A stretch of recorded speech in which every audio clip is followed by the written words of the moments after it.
Hello everyone, welcome to my channel flavour with જેની. આજે હું તમારી જોડે મેરીગોલ્ડ બિસ્કિટ કેકની રેસીપી લઈને આવી છું. ચોકલેટવાળો કેક થશે, બહુ જ ફાઇન કેક બનશે.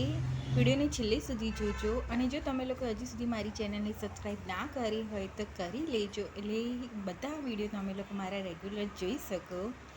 તો આ કેક બનાવવા માટે પહેલાં મેં એક કેક ટીન રેડી કરી લીધું હતું. અહીંયા તમે લોકો ચાહો તો લૂઝ બોટમવાળું કેક ટીન લઈ શકો છો, એટલે કેક ડિમોલ્ડ ઇઝીલી થઈ જશે. મેં સિમ્પલ લીધું હતું.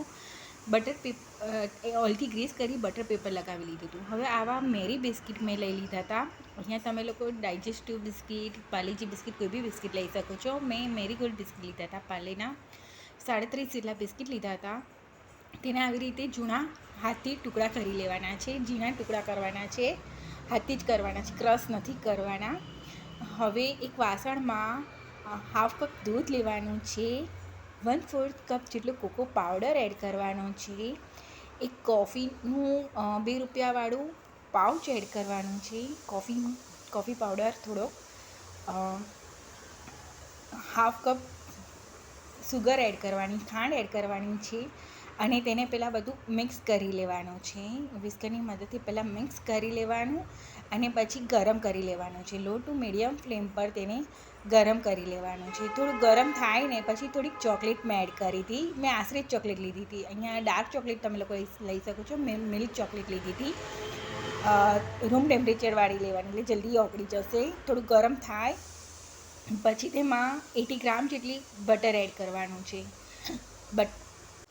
બટર એડ કરવાનું છે અને મિક્સ કરી દેવાનું છે. અને એક બોઇલ આવે ને ત્યાં સુધી તેને ગરમ કરી લેવાનું છે. લો ટુ મીડિયમ ફ્લેમ પર તેને ગરમ કરી લેવાનું છે. એટલે આ થઈ ગયો ચોકલેટ સોસ.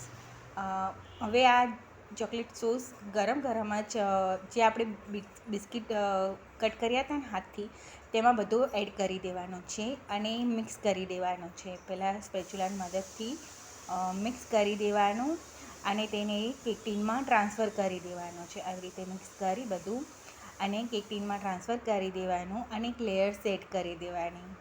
ચમચીથી આવી રીતે સ્પ્રેડ કરી અને એક લેયર સેટ કરી દેવાની અને તેને ફ્રીજમાં થોડીક વાર માટે મૂકી દેવાનું. હવે 200 ગ્રામ જેટલી મેં ચોકલેટ લીધી હતી. મેં મિલ્ક અને ડાર્ક બંને લીધી. તમે લોકો કોઈ બી એક લઈ શકો છો. 200 ગ્રામ જેટલી ચોકલેટ, 1/4 કપ જેટલું દૂધ અને 2 ચમચી જેટલું બટર એડ કરવાનું છે અને મિક્સ કરી ઓવનમાં ગરમ કરી લેવાનું, કાં તો ડબલ બોઇલરની મદદથી ગરમ કરી લેવાનું. એટલે આ થઈ ગયું ચોકલેટ ગનાશ. હવે આ ચોકલેટ ગનાશ જે આપણે લેયર સેટ કરી હતી તેમાં એડ કરી દેવાની છે અને તેને ફ્રીજમાં સેટ કરવા મૂકી દેવાની છે. થોડુંક સેટ થાય પછી નીકાળીને તમે લોકો અહીંયા ડેકોરેશન કરી શકો છો કોઈ બી રીતે. સ્પ્રિંકલથી, ચોકલેટ ચિપ્સથી. મેં સિમ્પલ જ રાખ્યું હતું, એક જ બિસ્કિટ એડ કરી દીધું, મારી પાસે સ્પ્રિંકલ નહોતા એટલે. અને પછી સેટ કરવા મૂકી દેવાનું ફ્રીજમાં. 3 કલાક જેટલું સેટ કરી લેશો એટલે ઇઝીલી ડિમોલ્ડ થઈ જશે. લૂઝ બોટમવાળું કેક ટીન હશે ને તો ડિમોલ્ડ થઈ જશે.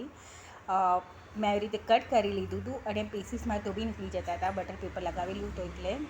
બહુ જ ફાઇન લાગે છે આ રીતે કેક કરશો, બહુ જ મસ્ત થાય છે, એકદમ ચોકલેટી અને એકદમ ટેસ્ટફુલ કેક થાય. તો ટ્રાય કરવા જેવું છે, એક વખત ચોક્કસથી ટ્રાય કરજો.